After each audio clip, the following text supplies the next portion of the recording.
झुनझुना आपके साथ। आइए जानते हैं बिहार और झारखंड से जुड़ी खबरें। झरिया के राजा तालाब के सौंदर्यीकरण एवं सफाई को लेकर पूर्व पार्षद अनूप साव के नेतृत्व में झरिया के विभिन्न क्षेत्रों में तख्तियां लेकर भ्रमण किया गया, जिसमें लिखा हुआ था राजा तालाब का सफाई कब होगा, इसका सौंदर्यीकरण कब किया जाएगा, झरिया गंदगी से कब उभरेगा आदि नारे लिखे हुए थे। जब भी छठ पूजा नज़दीक आती है, छठ तालाब सफाई और सौंदर्यीकरण के नाम पर पैसे का बंदरबाट किया जाता है। वहीं वक्ताओं ने कहा कि राजा तालाब और इसकी सफाई और सौंदर्यीकरण के लिए आंदोलन की भी चेतावनी दी। मौके पर वक्ताओं ने कहा कि आज लगभग 13 वर्षों से झरिया की जनता को आश्वासन ही मिलता रहा है। हम लोग 2 अक्टूबर गांधी जयंती के दिन ही राज तालाब व सौंदर्यीकरण लड़ाई की शुरुआत कर रहे हैं। जब तक राजा तालाब की सफाई और सौंदर्यीकरण नहीं किया जाता है, तब तक हम लोगों का आंदोलन जारी रहेगा। झरिया की विधायक पूर्णिमा नीरज सिंह ने कहा कि यह एक जायज़ मांग है। झरिया की धरोहर है, राजा तालाब का जीर्णोद्धार होना चाहिए। निश्चित तौर पर जब तक यह 5 वर्ष खत्म होगा, उससे पहले राजा तालाब का जीर्णोद्धार हो जाएगा। हम भी इस काम में लगे हुए हैं। किसी विभाग से इसका काम होगा और कैसे होगा। नगर आयुक्त ने भी आश्वासन दिया है कि जल्द से जल्द इस पर जीर्णोद्धार किया जाएगा। वहीं नगर आयुक्त ने कहा कि इस तालाब की स्थिति काफ़ी खराब है, हमें पता चला, इसलिए हम निरीक्षण करने चले आए हैं। इसका सुधार होगा और इस तालाब का सफाई कराकर केवटों को मेंटेनेंस के लिए दिया जाएगा। वहीं उन्होंने कहा कि झरिया का क्षेत्र काफ़ी कंजेस्टेड है, इसलिए इसकी दिन में सफाई नहीं हो सकती है, इसलिए इसकी सफाई रात को की जाएगी। प्रथम पाली में अभी राजा तालाब की सफाई की शुरुआत की जाएगी।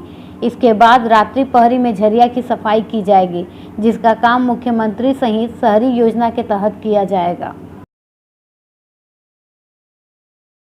देखिए, आज ही के दिन 2 अक्टूबर 2013 को इसी तालाब के सौंदर्यीकरण के लिए झरियावासी हमारे साथ कई आंदोलन किए थे और उस सत्याग्रह, महाधरना और भी कई आंदोलन के बाद यहाँ पर इस तालाब के पास कई नेताएं, कई जो है मंत्री, सांसद, विधायक, मेयर, डिप्टी मेयर सभी का परेड हुआ था।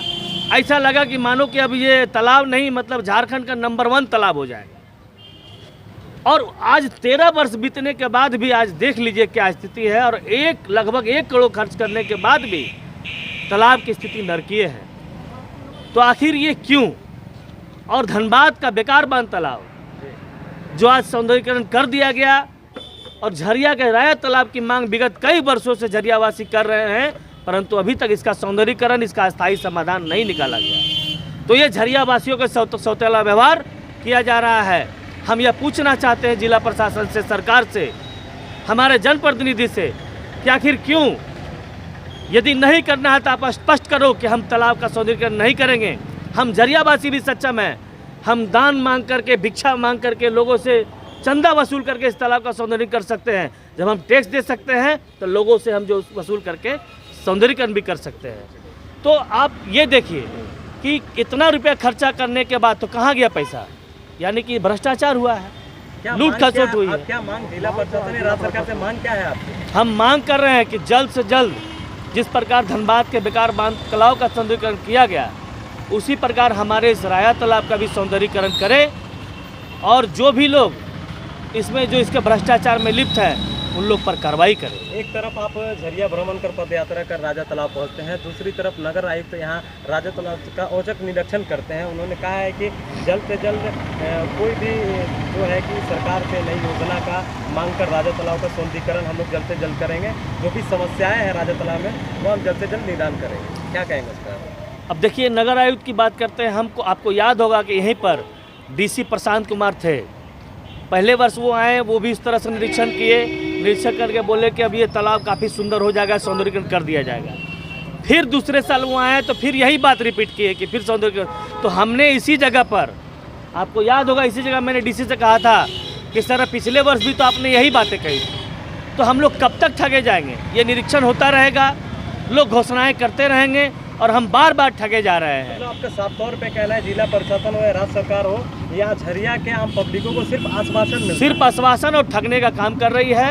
आज हम आप लोगों की मांग पूरी नहीं होती है, आगे की रणनीति क्या रहेगी? आगे की रणनीति है कि आज हम लोगों ने एक ऐसा दिन चुना है जो हमारे राष्ट्रपिता महात्मा गांधी और लाल बहादुर शास्त्री की जयंती पर एक लोकतांत्रिक तरीके से लड़ाई का शुरुआत आगाज किए थे। 2013 में भी मैंने लड़ाई की शुरुआत 2 अक्टूबर के दिन ही किया था और इस वर्ष भी मैं 2 अक्टूबर के दिन लड़ाई का आगाज किया हूँ। निरंतर यह आंदोलन जारी रहेगा। आज हम लोगों ने पद यात्रा निकाली है, आगे भी हम लोग आंदोलन का कई अलग अलग रूपरेखा तय करके जिला प्रशासन और सरकार के विरुद्ध जो हल्ला बोलेंगे। जब तक राजा तालाब को पूरी तरह से सौंदर्यीकरण कर सौंप नहीं दी जाती है। बिल्कुल, जब तक सौंदर्यीकरण होगा, इस बार चरणबद्ध आंदोलन करके लड़ाई अंजाम तक ले जाए। तालाब की दुर्दशा की स्थिति हमें पता चला और हमने पहले भी एक बार अवलोकन किया था, आज थोड़ा डिटेल सर्वे कर लिया इसका और उसके बाद हम लोग इस पर सुधार करेंगे।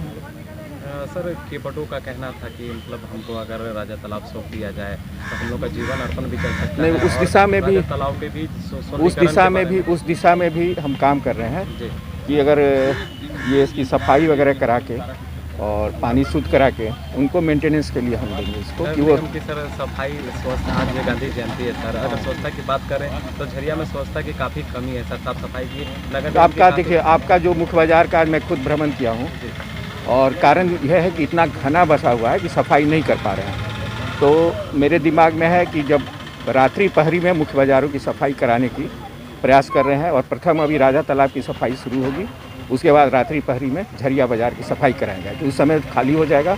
अभी जो बाज़ार की स्थिति है, दिन में कहीं सफाई हो नहीं सकती है। तो सर, इसके लिए क्या अभी किस योजना से आप लोग इसका? ये माननीय एक महत्वाकांक्षी योजना जो शहरी मजदूरों को रोजगार देने के लिए प्रारंभ की गई है, मुख्यमंत्री श्रमिक योजना, उसके तहत हम लोग इसको करा रहे हैं। इसमें जितने लेबर लोग काम करेंगे उनका जॉब कार्ड दिया जाएगा और इसमें एक मैंडेज क्रिएट होगा और एक परिवार को 100 दिन का रोजगार देना है, तो इसमें रोजगार भी मिलेगा उनको और तालाब की सफाई भी होगी और आम जनता की सुविधा भी। तो इसमें कितना लागत आ सकता है सर हमें? मोटा मोटी तालाब सफाई करने में 1000 मैंडेज हम आकलन किए हैं, अभी बढ़ भी सकता है, घट भी सकता है। तो फिलहाल सर अभी सिर्फ सफाई का काम अभी सफाई चलेगी। सर, घनवाडी का भी निरीक्षण आपने किया है, क्या कुछ वहाँ क्या कमी? घनवाडी में हम लोगों ने एक कुछ हमारा जो है कि राजा तालाब सौंदर्यीकरण को पद यात्रा कर बाजार के भ्रमण कर राजा तालाब के सौंदर्यीकरण को लेकर के आज पद यात्रा निकाला गया, उस पर क्या कहेंगे? एकदम जायज़ है। इसके लिए मैंने चुनाव में भी कहा था कि राजा तालाब का जीर्णोद्धार होना चाहिए और निश्चित तौर पर जब तक ये 5 वर्ष खत्म होंगे उसके पहले आपको उसका जीर्णोद्धार मिलेगा। हम लोग भी उसके कार्य के लिए लगे हुए हैं, किस विभाग से कराना है, कैसे कराना है, लगातार इसमें लगे हुए हैं। राजा तालाब का जीर्णोद्धार होना चाहिए। नगर आयुक्त ने भी अभी औचक निरीक्षण कर कहा है उन्होंने कि कुछ निजी फंड से सरकार से मैं मांग करूंगा कि राजा तालाब का सौंदर्यीकरण जल्द से जल्द हो जाए। जी हाँ, उस पर क्या कहेंगे आप? बात हुई थी और नगर आयुक्त ने इसका आश्वासन दिया है कि जल्दी से जल्द वो इस पर कोई ना कोई निर्णय लेंगे ताकि राजा तालाब का जीर्णोद्धार हो सके और यहाँ की जो धरोहर है, झरिया की धरोहर है, उसको पुनर्जीवित किया जाए।